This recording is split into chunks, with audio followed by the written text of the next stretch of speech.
Bismillahirrahmanirrahim. Assalamualaikum warahmatullahi wabarakatuh. Perkenalkan, nama saya Syarif Hidayatullah selaku mahasiswa Universitas Brawijaya, program studi Seni Rupa Murni angkatan 2023. Di sini saya ingin menyampaikan sebuah materi presentasi saya mengenai periodisasi sejarah seni rupa di Indonesia pada periode Madya. Apa sih sejarah seni rupa Madya itu? Seni rupa Madya ini merupakan periode yang menarik dalam sejarah seni rupa di Indonesia. Istilah Madya sendiri ini merujuk pada periode tengah yang seringkali disebut sebagai periode antara masa pra-Islam dan masa kolonial. Dan periode ini pula menampilkan perpaduan yang harmonis antara unsur-unsur seni Islam dengan warisan seni tradisional di Indonesia.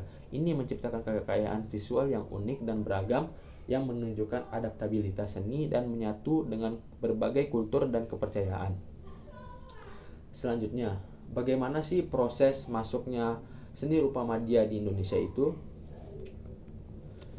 Seni rupa Madya ini masuk dari perdagangan yang dilakukan oleh bangsa Gujarat, India maupun Arab pada abad ke-11 yang diketahui paling berpengaruh besar dalam menyebarkan agama Islam maupun kebudayaan di Indonesia. Mereka membangun permukiman di sepanjang pantai timur, Sumatera dan Aceh. Selanjutnya, pusat-pusat kebudayaan Islam dibangun secara bertahap di Demak dan Jepara. Apa saja sih pengaruh dari seni rupa Madya ini terhadap Indonesia? Yang pertama, pola hias, bentuk-bentuk alam. Kegemaran dalam menggunakan motif hias yang bersumber dalam ragam hias geometris dan ragam hias tumbuhan hadir kembali di masyarakat Nusantara.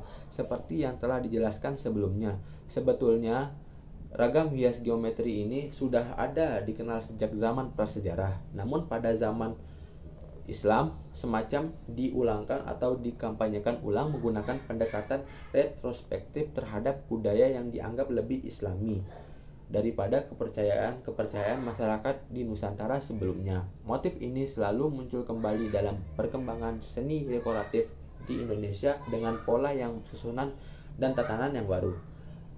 Sedangkan menurut pada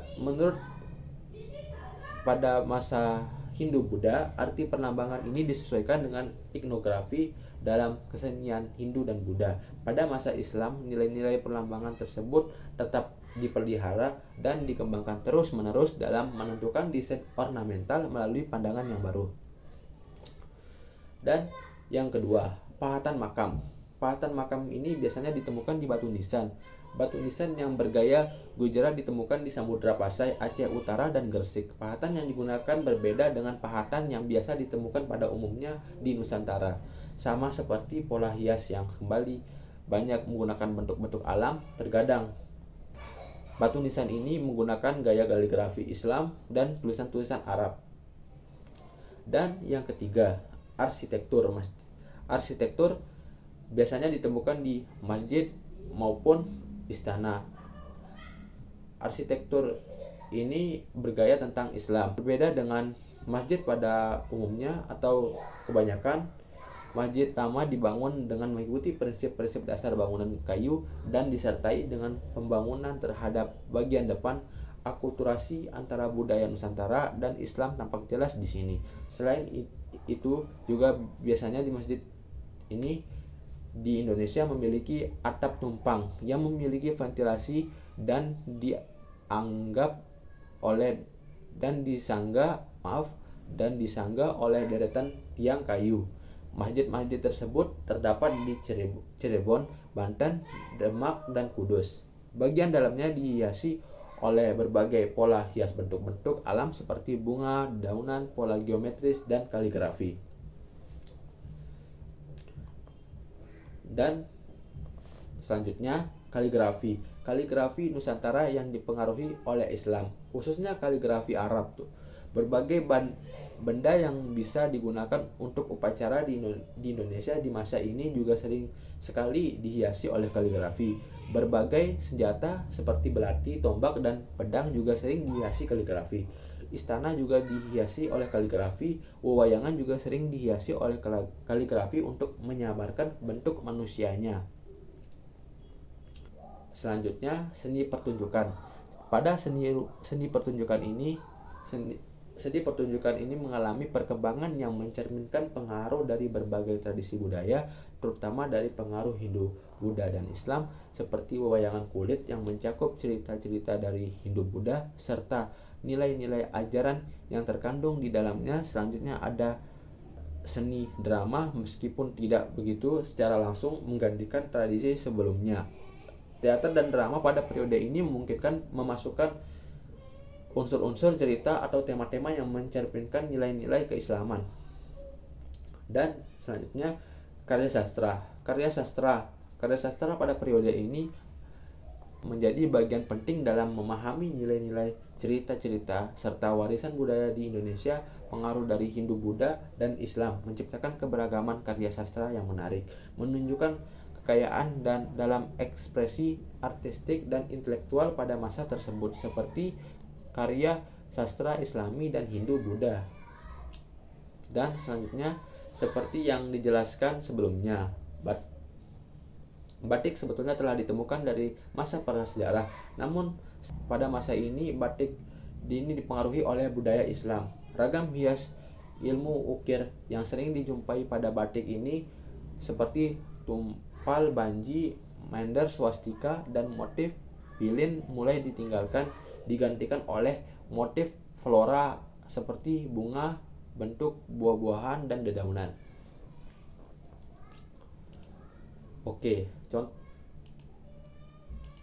ini contoh dari karya pada masa seni rupa Madya. Di sini ada Candi Borobudur. Candi merupakan contoh monumental dari periode Hindu-Buddha yang mencerminkan kebesaran arsitektur dan seni relief yang menggambarkan ajaran agama Hindu-Buddha dan relief-relief di dinding. Candi Borobudur menggambarkan cerita-cerita dari kehidupan Buddha. Selanjutnya ada pewayangan. Pewayangan ini tergolong dalam seni pertunjukan karena dalam ceritanya memasukkan unsur-unsur baik itu Islami maupun Hindu dan Buddha. Dan ada babat tanah Jawa yang seringkali berisi kisah-kisah sejarah, mitologi, dan legenda yang mengisahkan asal-usul kerajaan di Jawa serta peristiwa-peristiwa penting dalam sejarah Jawa. Mereka mencakup beragam topik mulai dari mitos penciptaan hingga kisah-kisah penguasa dalam perkembangan seni rupa Madya.